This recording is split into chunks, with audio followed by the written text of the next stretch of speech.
Viral polisi terima setoran dari sopir saat melintas di Prabu Mulih, Kapolres siap berikan sanksi. Sebuah video viral di media sosial seorang kernet truk merekam sopir diduga memberikan setoran kepada oknum polisi di Jalan Lingkar Timur, Kota Prabu Mulih.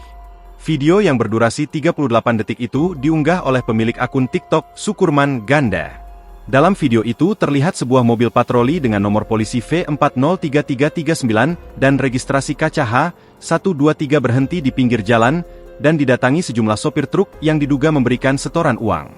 Video viral tersebut ditanggapi Kapolres Prabu Mulih AKBP Bobi Kusumawardana SH.SIK MSI. Bobi mengaku pihaknya sudah melakukan pemeriksaan dan mendalami terkait yang viral, mulai dari 2 personel dan sopir yang merupakan pemilik akun yang memposting video. Kapolres menegaskan untuk 2 personel Polres Prabu Mulih yang melakukan pelanggaran seperti dalam video akan dikenakan sanksi.